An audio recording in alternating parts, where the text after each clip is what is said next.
Welcome in to this Big Ten Today. We are presented by Gatorade on this Thursday. There is so much to discuss that we went with the full house backfield. Working the three-man weave. Dave Russ and Rick Pizzo and Howard Griffith. Man, it is getting fun. It is getting exciting in the Big Ten here. And it is second straight weekend where there are 9 games involving Big Ten teams. Of course, last weekend was one of those all-play weekends, 9 conference games. This weekend's a little bit different because Illinois has its first bye of the year, which means there's one non-conference game, which is a big one with USC and Notre Dame. It is the most fun time of the year when you get weekends like this. It really is, because now you're starting to see things, shake out. You're starting to figure out who's going to be the teams that's ultimately going to be able to make that push. And what's interesting about this year, there are some teams that nobody's really talking about that are in some key positions that are going to make a huge impact on what happens in this race this year. Washington, one of those teams, very quietly still in the college football playoff conversation. Yeah. Other squads as well. It is time for the big story, brought to you by Gatorade and the Big Board Extra Grande. As I mentioned, with those 9 games, yes, you have to pay extra when you want the Extra Grande version. See all those matchups starting on Friday night with Nebraska, Minnesota, working our way through Saturday and leading up to 3 night games on Saturday, including the one non-conference showdown that I mentioned. It is USC and Notre Dame. That now a top 20 matchup with USC at number 20 in the rankings, Notre Dame at number 13. A couple of teams, Howard, that have shown they have offensive skill, perhaps some defensive liabilities from time to time. A lot of folks expecting the scoreboard to be lit up on Saturday in South Bend. One of the things that's been interesting as we talk about this SC team, right, there's been so much made about whether or not they could run the ball and control the line of scrimmage. But when you look at the stats, they're running the ball outstanding at this particular point. And have we mentioned that they're down to their 3rd, 4th, or even doesn't matter who they put in at running back. Those guys have talent and can make things happen. So this is going to be a huge matchup for Notre Dame because their challenges have been that front. The front has been the challenge, and I thought they were going to really be able to take a big step from what this team was going to be like from last year to this year with the talent that they have, but it hasn't necessarily shown up. It's been better in recent weeks, but this is a huge challenge for Notre Dame this week. You know this Notre Dame team really well. I want to ask you about 2 areas that have stood out. CJ Carr is really playing well. And so I guess I want to ask you about, kind of how he matches up, particularly against that USC secondary, which has been challenged, particularly at the corner spot. And then Chris Ash's defense. Chris Ash, our old friend, at the beginning of the year, I mean, it felt like it was kind of a disaster. In hindsight, they played some really good teams. Yes.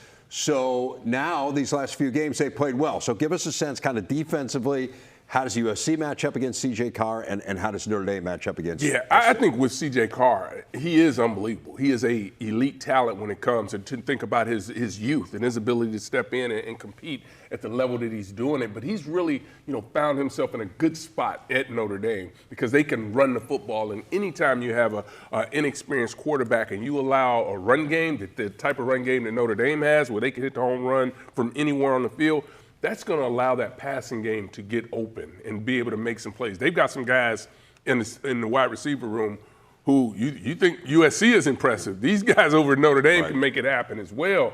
And you think about the flip side of that, the defense is going to have their challenges, I think, as far as Notre Dame is concerned with SC, because we know what Lemon can do. He is a playmaker, just force him the ball. Kind of like we watched Ty Warren last year at Penn State. That's how Lemon has become this year for me when you watch him at SC and his abilities to make so many plays. But this is going to be a tough matchup. And both defenses, I think, will have some issues trying to slow the opponent down. And there's some other people that think so as well when you think about the numbers in this game. Yes, and what a stretch it's been, I think, for Lincoln Riley, right, who went into this year with a handful of show-me games. Illinois was one of them. USC had a chance to win that game, gave it away. Then they bounced back and looked really good against Michigan. But I think this is one of those ultimate show-me games, right? One of the most historic rivalries in all of college football against one of the biggest name brands in their building at night. I think you win this game, and that conversation doesn't go away at USC, but I think it's certainly quiet. Weather's going to be a factor.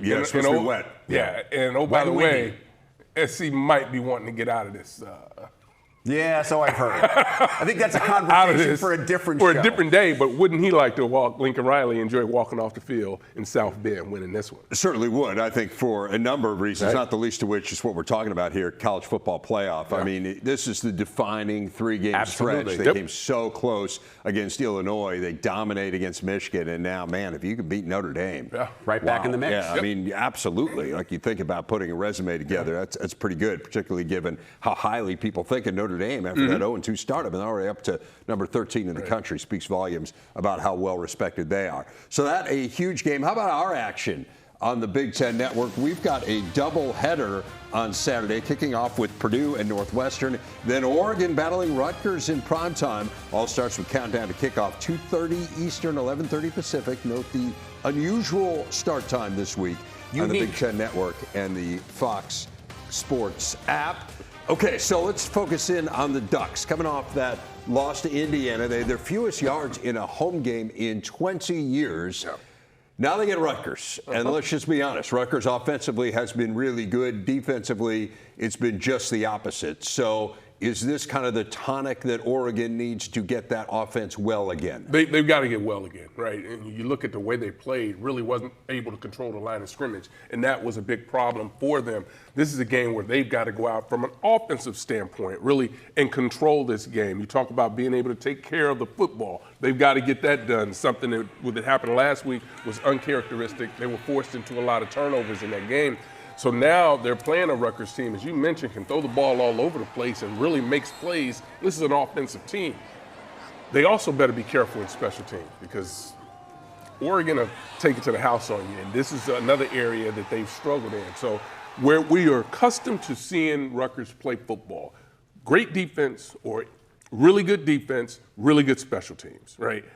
Offense, we hadn't seen it necessarily. Now, all of a sudden, we see the offense, but we're not seeing that dominance in those other two areas. This may be one of the most atypical teams that Greg Schiano Yes. has ever coached. It goes against everything he believes in. He has his hand in special teams, considers Yes. that to be one of his jobs in terms of not just being the head coach, but also with that group. They haven't been very good. Yeah. Defensively, they just haven't been very good. And that's too bad because it's kind of overshadowing what Ethan Kaliakmanis has done this year.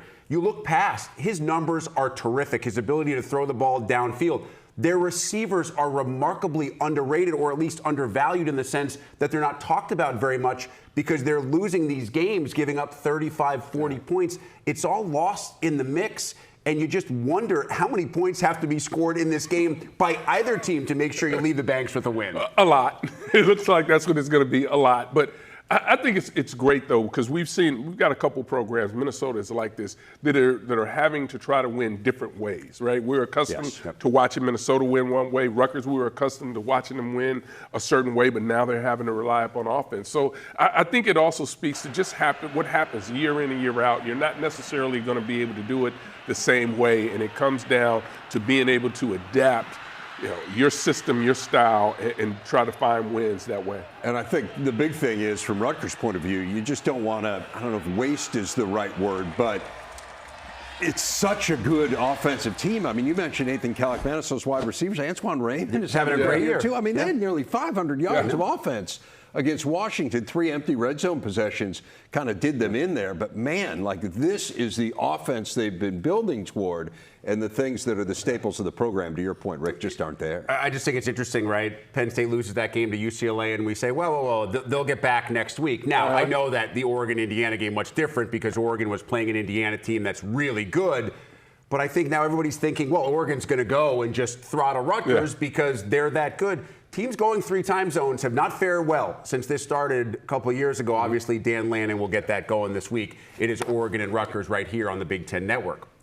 Switching sports, a phenomenal showcase for women's college volleyball in the state of Indiana tonight. Number 12 Purdue facing top 25 Indiana at Gainbridge Fieldhouse in Indy. Boilermakers are 13-3 on the year. IU is off to its best conference start ever. Opened 5-0, now 5-1 in Big Ten play. It is a massive in-state showdown. The Big Ten volleyball fans simply cannot miss.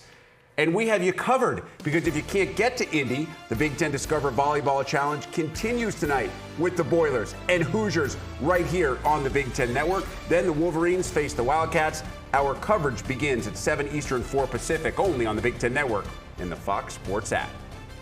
UCLA football, suddenly one of the feel-good stories of the year after an 0-4 start. Sean Foster was let go 3 games in. Tim Skipper took over, and after a narrow loss to Northwestern, the Bruins have put together 2 straight wins, a shocker over Penn State, and a dominant victory over Michigan State.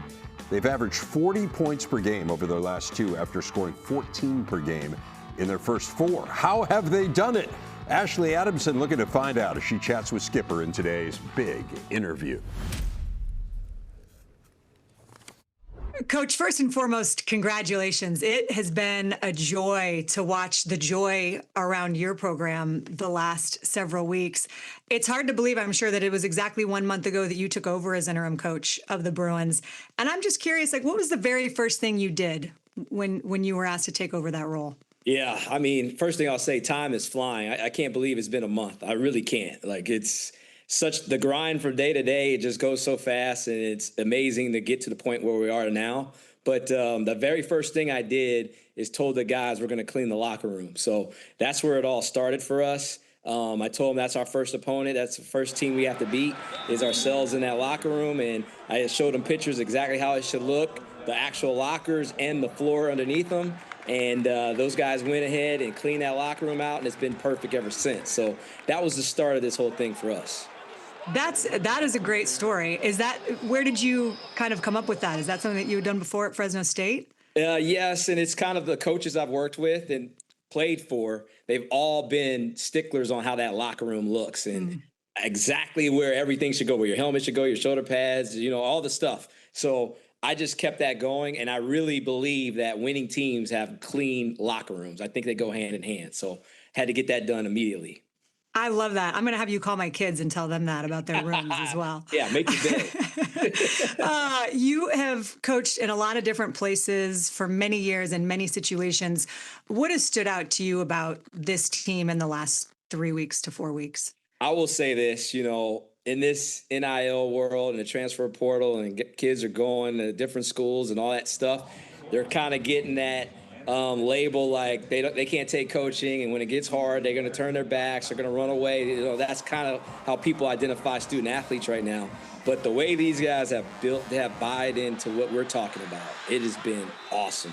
We don't have to repeat ourselves. We say it one time, and they go to work at it, and they're trying to make it better. So I tip my hat to the fellas, to the team, to the staff, to everybody involved in this thing, coming together at adverse times and working and trying to figure out a way to find some joy and find some winning. And it's been working, and we have to continue that.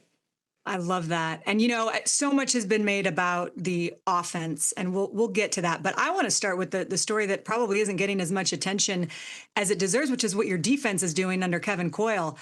For people who don't know, your relationship with him goes back a long ways, right? Yes. He was your DC when you were a player at Fresno. So that side of the ball has taken major strides. What's working? Oh, big time. I think the thing between me and Coach Coyle, he coached me when I was in college from 97 to 2000. So that's where I really learned defense. He's like the godfather of defense to me. That's when I learned why you do every single thing that you do on defense, just from how to tackle to scheme stuff. And then he was the DC when I was the interim head coach at Fresno last season. And then to get him here, he came on a Sunday after he was coaching for Syracuse against Clemson. They beat them. He flies out here, and we start installing the defense right away as soon as he gets here. We only had a Tuesday, Wednesday, Thursday, Friday, and we played Northwestern Saturday. The other thing I don't think people really realize is we completely flipped the defense. We totally changed it. We changed the verbiage. We changed the schemes. Nothing's the same. So everything you're seeing that we've done in this last month has been completely new. So, and that's what I'm getting at with the players, just buying in and studying and grinding and learning everything. Just as this know where the tight end is and how we line up has been amazing for me to just see that happen. We couldn't really install the whole defense, so we are installing by the opponents we play. So whoever we're playing, we just take pieces of our knowledge that we've had over the past years, and we use it for those opponents if we feel like it's going to work. And we're going to have to do that for the rest of the season. It's been working pretty good. I mean, that is incredible. And thank you for sharing that, because I don't think people realize how much it takes to install a defense. And when you think about what you usually have through spring ball and then fall to be able to get where you want to be, it's remarkable. And again, a testament to the players, certainly. Let's talk about your offense. Jerry Neuheisel, former Bruin quarterback, the tight ends coach, he's been working towards a play calling opportunity for years. That's been his dream, what he's wanted to do. What did you see in him that led you to believe that he was ready and the right person to start calling this offense? Whenever people ask me that question, I'm a coach's kid, and I know what it takes to be a coach's kid. You know, it's a lot of stuff that's happening on the football end of it, but there's also a lot of adversity that's happening at home, and your dad's not there, and your mom has to handle it, and you have to deal with that stuff. And your dad tells you you're the man in the house right now, and you're only 14 years old. Like, those things are critical. So I have a special place in my heart for coaches' kids, and with Jerry being that, it starts there. And then just talking ball with him, I mean, just the knowledge is endless, and the amount of things he knows and knows situational football and those types of things. He understands how you adapt and you overcome. You know, whatever is getting thrown at us, we're going to adapt and overcome it. And that's in life and that's in football. And I think he did a great job of explaining the why to the players. I mean, he took over on a Wednesday, played Saturday against Penn State, top 10 program. And it's just amazing how the guys, once he explained the why to them and showed them how they can achieve what we need to achieve, and they bought in, and the energy and the passion we played with on Saturday in that short amount of time was phenomenal. And I think it's just going to get better and better. It is awesome. And, you know, you've emphasized the word strain and the level of effort and focus that it takes to be successful. But in addition to strain, I'll go with what we started with, which is I see a lot of joy. Do you think that those two things, strain and joy, actually go hand in hand? Oh, yeah. Oh, yeah. You strain in order to get to reach the joy. So you're going to have to strain at practice. You're going to have to strain during the game. And then when you get to the finish, that's when you get the joy and the smiles and the happiness. And it makes that Sunday meeting after a Saturday game, after you've won, so much better. So much better. The joy is just to see smiles. You know, you take smiles for granted. You know, you just go through your day and everything. Even when you see a stranger and a stranger smiles at you, you kind of feel comfortable. So we went a couple of weeks where nobody was smiling. I mean, 0 smiles in the whole entire building. And then all of a sudden you see smiles. Oh, you got a nice smile. Never seen that. You know, that is amazing how that can catch fire for the whole entire team. So we're trying to keep the smiles going, all the joy and happiness, and just laugh and keep on riding the ride. I love it. And energy is contagious, so it makes sense. I'd ask you about the energy around this program right now, and what's the ask or the message for Bruin fans ahead of this homecoming game against Maryland on Saturday? Yeah, one of my first messages was, hey, we're going to have energy and passion in everything we do, whether we're on the field or we're off the field. And if we don't, we're going to restart the day. Now, I haven't had to restart any days because they've kind of bought in. They realized I was serious about that. So as soon as we start our team meetings or our meetings, we're clapping, we're getting going, we're excited about it. I try to start every meeting with something that's a little odd. Like today we had a clip from Teenage Mutant Ninja Turtles, you know, and all this type of stuff. Like we're just doing things that just keep your eyes on the target, which is joy, passion, energy, and ready to go. I would say this to everybody out there that's around this Rose Bowl area. Get out to the game on Saturday. We're going to be wearing throwback uniforms. It's homecoming. You're in the Rose Bowl, 4 o'clock kickoff. Sunset's going to be awesome once it hits. Get out there and watch us play. We need the fan base. You matter. You affect the game. So we would love to have you be in that stadium and ready to go. I love that. That's a wonderful message. I am curious, what was the clip from Teenage Mutant Ninja Turtles that you showed? It was just the turtles fighting with Shredder. There was a lot of action happening. So, and a lot of talking. You know how them turtles are talking and stuff. So just a way to wake everybody up. I love it. I love it, Coach. Just one or two more, and then we'll let you get on because I know you got a lot going on your plate. The interim role in general it's not easy to maneuver because you're trying to steady a ship that there's uncertainty for everybody in the building, right? And I also imagine that it was emotionally difficult because of your longtime relationship and friendship with Deshaun Foster. So was there something that you learned in your experience as interim coach last year at Fresno State that has helped you step into this role? Oh, yeah. If I didn't do the Fresno thing, I wouldn't be ready for this one. Like, it's invaluable experience that I got from the first one. Just the schedules, putting the schedule together, meeting times, handling all the media stuff, handling how we're going to eat and what we're going to eat, just all of that put together. I was able to like hit the ground running now. Before, when I was at Fresno, to be honest with you, people would ask me questions. I tell them I have to get back to you. I don't know the answer right now. Or I wasn't totally confident in answering right then and there. I wanted to kind of bounce stuff off people. So I am a whole year ahead of all of that. Now I can answer questions. I know the direction I want to go. I know how our weekly schedule needs to look. I know what time we need to have meals. I know what time the meeting should start. Like all of this stuff, I'm ready to talk to you and everybody else in the media. I understand it's part of it. Like it's just that whole thing I'm way ahead of now.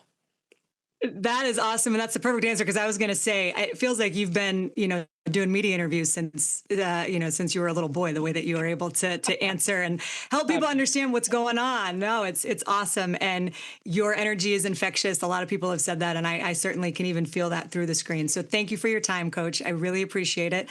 Best of luck the rest of the way, and looking forward to watching you guys play Maryland on Saturday. Thank you for having me on. You're always welcome around us.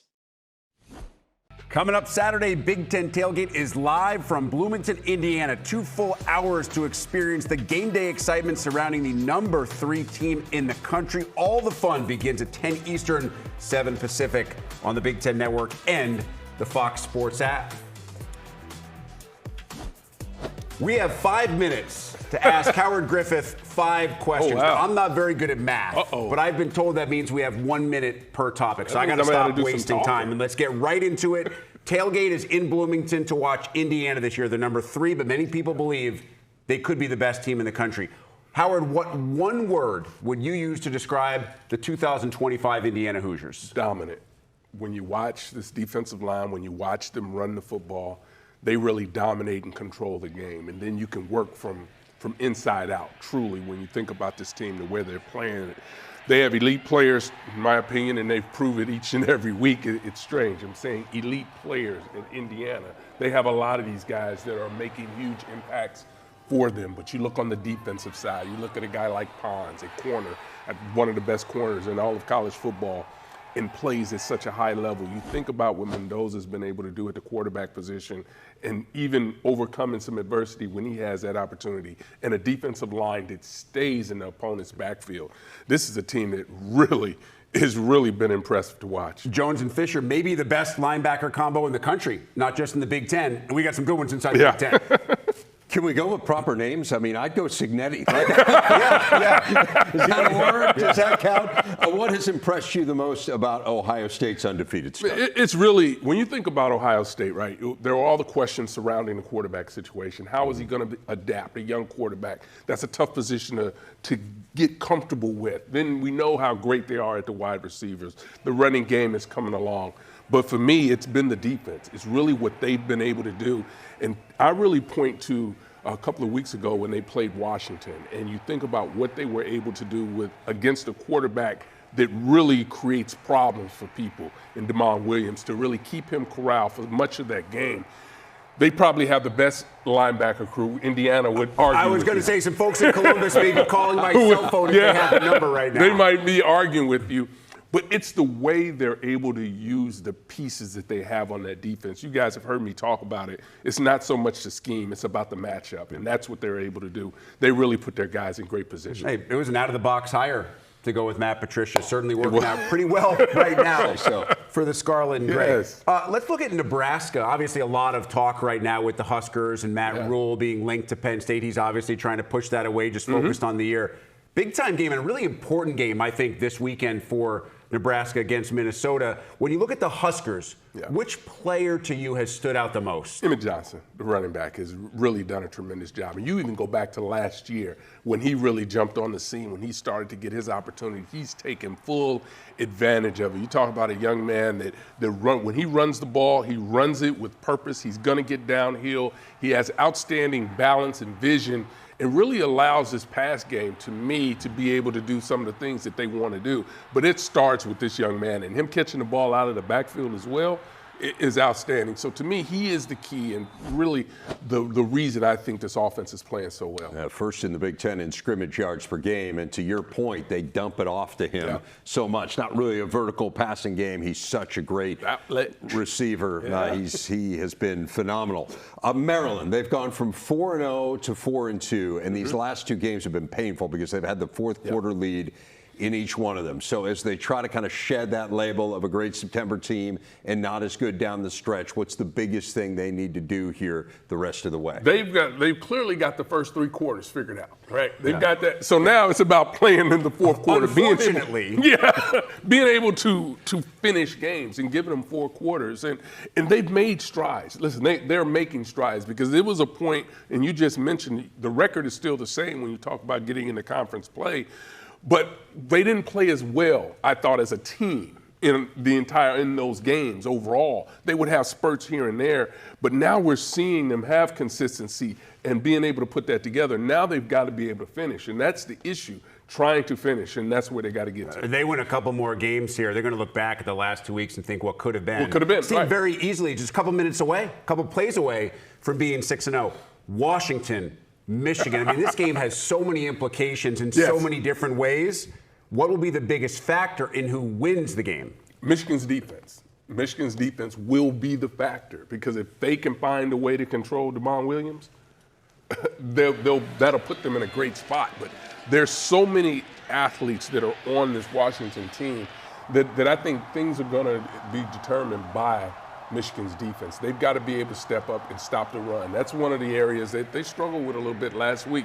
They've got to be able to control that line of scrimmage. This is a line of scrimmage game, but they've got to be able to get it done defensively. The only thing DeMond Williams didn't do last week was throw a touchdown pass to himself. He did everything else offensively. They might figure that out. It is amazing. Yeah, Michigan was torched in that game against USC. So now you turn around, you got to face, to your point, got to face DeMond Williams. Our big stat is brought to you by Gatorade. Look at these numbers for the Indiana defense. Top 5 nationally in every stat you see here, including red zone touchdown percentage allowed, where they are number 1 in the nation. Of course, it's hard to score in the red zone if you can't get there.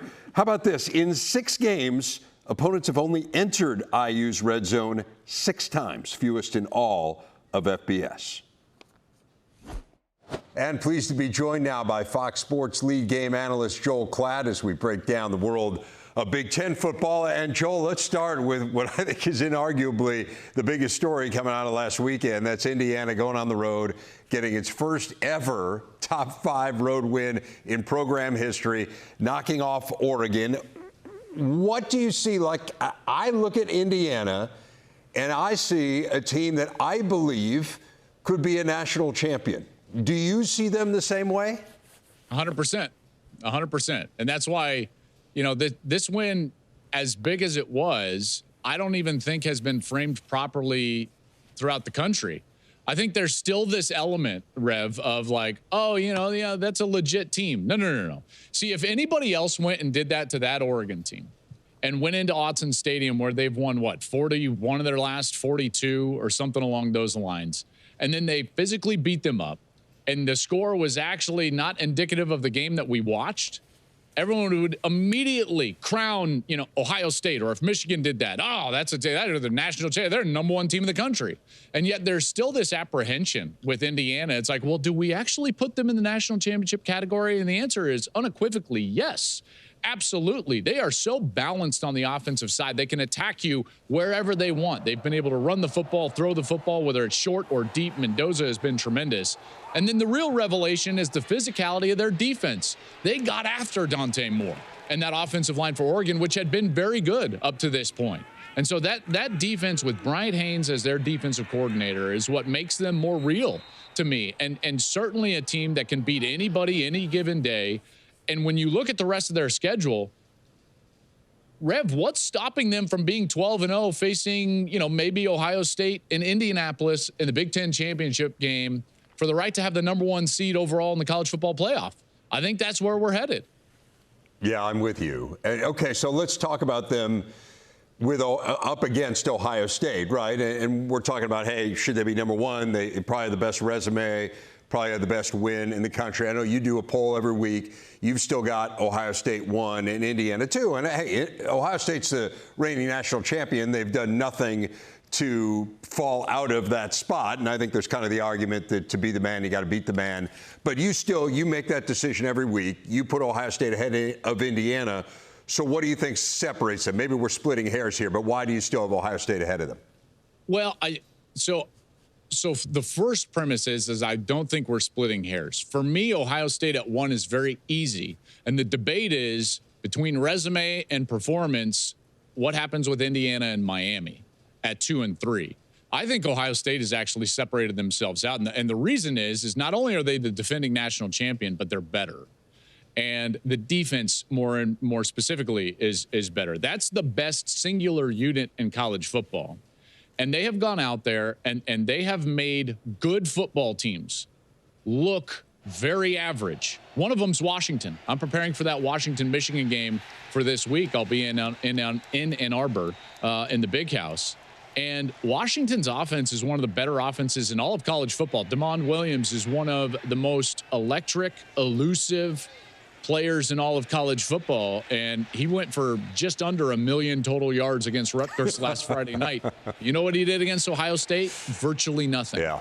Luke Altmaier in Illinois come in as in the previous 2 games against USC and Purdue, the most explosive offense in the country over those 2 weeks. More 40-yard plays than anybody in the sport. And guess what they did against Ohio State? Next to nothing. I know that they got to 16, but like let's face it here. It was such tough sledding. There was no way that once Ohio State built a multiple possession lead that I saw them coming back in that game. And because of that, Ohio State hasn't even had to shift into third gear offensively. They have run one of the most conservative game plans in all of college football, even with the talent on the outside. They snap it as few a times as any out there. They run a methodical offense. They don't take chances because they don't need to. So then the question becomes like, well, what happens when they do shift into third gear? Remember Tennessee last year? Remember Oregon last year? Because that's still available to them. That's still available to go to Jeremiah Smith 10, 15 times a game, have Carnell Tate on the other side, throw the football down the field. When they do throw it down the field, which is very minimal, Julian Sainz been the most accurate downfield passer in college football. He's still one of the most efficient players in college football, still leads the country in completion percentage. And so I know this was an Indiana question. I wasn't splitting hairs with Indiana. I saw those two play last year. I saw Ohio State win the national championship. I've covered Ohio State twice now. I see what they've got, and in particular on that defensive side. So for me, it's Ohio State. And then, okay, now let's take a picture and let's start to debate between Miami and Indiana. And Indiana has got the singular best win over Miami, even though Miami's got some good ones. And Indiana looks more balanced at this point. I do think between those two is when I start to split hairs, though. Yeah, 4th in the nation in scoring offense and 4th in the nation in scoring defense, as Indiana is a pretty good combination. And again, don't get me wrong, I'm not suggesting that Ohio State shouldn't be number 1. I guess I was just interested in how you view Indiana in relation to them. And to your point, I think there's a good chance that we will see them on the field together in Indianapolis, which would just be phenomenal. Buckeyes take on a struggling Wisconsin team this week. Speaking of struggling, it's amazing to see what has happened at Penn State here in the last few weeks. And I guess I would just put it to you this way. How do you think this went so wrong? Like, what happened here to get us from where we were in overtime against Oregon to fired 2 weeks later after losing to UCLA and Northwestern? I think the most dangerous thing in sports is potential. And with potential comes expectations. And the one commonality between potential and expectations are that they're unfounded. And when you fall short of potential and expectations, it can be devastating, more devastating than an average team, not coming up to their potential or expectations. And so when you think about what we thought of this Penn State team coming back, the blueprint that we saw Michigan have and Ohio State have with veteran players spurning the NFL, coming back for this run to make it to and win the national championship, that's the expectation that we had for Penn State. And so even when, the loss to Oregon was painful, yes, I think what it did is that it popped the balloon. And then all of a sudden the loss to Oregon started to snowball, and it ended up getting them beat twice. And now you're in an environment where there's some toxicity with the home crowd. And where do you go from there? And at that point, I thought Pat Kraft, while bold, probably made the right decision in the timing that he did, because that team had no foundation in the last 2 weeks. They lost as 20-point favorites 2 weeks in a row. There's no reason UCLA should beat Penn State. There's no reason Northwestern should beat Penn State.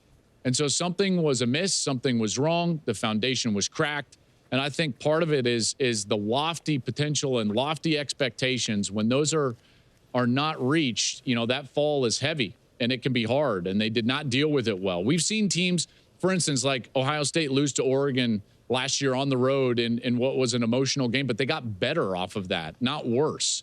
And for Penn State, it went the opposite direction. I've never seen anything like it. Never in my life. It was, 15 days from the moment that they had the ball with a chance to win in overtime over Oregon to the fact that James Franklin is walking out of the building. That is as dramatic and quick a fall from grace as I have seen in my time covering this sport. And now the charge for Pat Kraft, the athletic director, is to go take a big swing. I would make all the calls that would put you right back on top. I would call Nick Saban.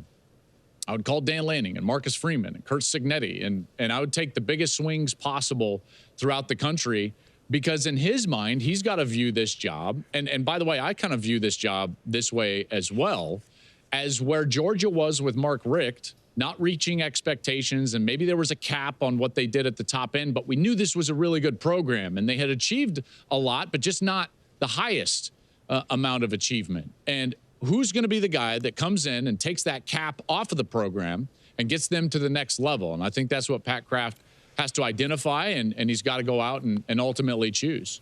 Well, the mission is clear. I mean, it couldn't be more clearly delineated for you, because James Franklin was a couple plays away from playing in the national championship game last year. Didn't quite get there, but you made the national semifinals. So clearly the goal is you got to figure out a way to win the national championship there. They're out of college football playoff contention now. Obviously, Penn State is. You have Ohio State and Indiana, who we discussed. Oregon is obviously still very much on a path to be a playoff team. In your mind, who's the next team in the Big Ten that we should be talking about as filling that spot that I think a lot of people thought Penn State would fill? So I think this weekend is actually the most important weekend that we've had in Big Ten football thus far for exactly what you're talking about. Obviously, it's great to figure out what's going on the top end, but let's face it, like, we both believe, and I mean, I would be shocked if Indiana and Oregon are not both in the playoffs. So the question becomes like, well, okay, who is the fourth team? I think that there are four teams that I'm looking at right now. It's Washington, it's Nebraska, it's USC, and it's Michigan. And Michigan does still have this outside shot. One, they've got Washington this week, so they can hurt one of those teams and put themselves on a path where they could potentially be a 9-2 football team facing Ohio State to end the year. If you're 9-2 and you were to beat the number one undefeated Buckeyes the last week of the year, there's a good chance that Michigan would not only still be in the race, but then get themselves into the playoffs. So that's why I still include them. Nebraska, nobody is talking about, but if you look at their schedule, they've got USC still coming up. They've got these games that I think are winnable with the way that they're playing. If their quarterback doesn't turn the football over, they could be in the mix. And then the winner of this week's game, Washington and Michigan, right? And I mentioned USC as well. This is a big weekend for them because of the Notre Dame game. On the road against Notre Dame, if they can win this football game, watch out. They will have one loss, and they will be in the driver's seat for that fourth spot. Now, they've got to play Oregon later in the year, but those are the four teams that I'm looking at. And that's why I think this weekend is really the pivotal weekend for the depth of the Big Ten in the playoff. It's pretty cool what you guys have going on Big Noon, no doubt, with that Washington-Michigan game. I mean, we're less than 2 years removed from those two playing for the national championship, and now here we are. It's a regular season game in the Big Ten with a ton riding on it. As you said, just really quickly, as you prep for this game, I mean, it was really interesting to see what USC did to Michigan's defense last week. They ran it on them and they threw it on them. You already talked about Demond Williams and how fabulous he is. Interesting. I say jarring. Like that was jarring. It depends on your perspective, I would say, right? Can Washington do the same thing with Demond Williams, who you were raving about? Possibly. Now USC has shown the ability to really run the football effectively, and Washington can do that as well. But I think that the offensive line for USC is a better group than Washington's group. And when you watch Washington play, you know, they really hurt people with their speed and creativity on the outside. Not that Jonah Coleman can't run. Like, Jonah Coleman's an incredible back. Great nose for the end zone, there's no doubt. But his productivity in many ways is tied to the fact that he plays next to a quarterback that is as explosive as any quarterback in the country. They can throw the ball really well. Rutgers tried to run a lot of man coverage last week on Friday night, and they torched him on that, a lot of crossing routes. Williams was tremendous. But one thing that is a commonality is that there are a lot of broken plays. He's got to leave the pocket. He's got to scramble. And that's not necessarily where USC was, which they came in with a lot of confidence that they could run the football. Even though they didn't do it well against Illinois, they have done it well in other games. And so that's a little bit of a difference. But for Michigan, I think they've got to get back to foundational principles. What made them Michigan? And I'm talking about like this Michigan, not historic Michigan. What made them Michigan was in 2021 when they decided we're going to stop the run, we're going to run the football, we're going to cover kicks well, and we're going to play complementary ball. Sorry, I'm stuttering all over myself. But Rev, the most important part of that is run the ball, stop the run. They've got to get back to that. Their defense did not play well against USC. They tried to play way too soft of coverage. The safeties out of the box. Their defensive line, in particular on the inside, did not play great. They've got to play much better. And then offensively, they came out and tried to throw the ball early. And I thought to myself, like, that's not first principles for Michigan. And that's not the way that Bryce Underwood is going to have his success if he is to have success. You have to run it. Throw the ball when you want to, get them on the move, and then get to the passing game from the pocket. When they've had success offensively, it has followed that sequence, and they need to get back to that. It should be a fascinating game at the Big House. Again, it is big noon, so we'll see you there with Gus and Jenny. Always appreciate your time. Thanks a lot, Joel. Absolutely. Have a great day, bud. You too. Let's run through a couple more games. You've got Purdue been so close to getting a breakthrough win. Can they get it against a Northwestern team that is really playing better? And Northwestern's playing really better on the defensive side. That's going to be a good matchup when you think about what Purdue has been able to do to this point offensively. So I'm interested in seeing how this plays out. Again, remember, that is a Big Ten Network game, 3 Eastern time, 2 local. Could have a unique start time for the Wildcats and the Boilermakers. And Northwestern very sneakily moving toward bowl eligibility, and I think a spot that not many expected after that loss to Tulane, no doubt, at the start of the year. Penn State, Iowa, interesting for a lot of different reasons. Who are the Hawkeyes? Are they the team that just throttled Wisconsin, or are they the team that we saw earlier in the year? And what do we see from Penn State, first game under interim head coach Terry Smith? I think, quite frankly, this game is about what Penn State ultimately looks like and how they come out and what kind of energy they come out with, because they're going to need to have energy in Kinnick. We know what type of environment that is, and this is an Iowa team that all of a sudden can put up a lot of points. And what this Penn State team does in this matchup, and I truly believe that Terry Smith is going to have them ready to go. It's no question in my mind they'll be ready to go for this game.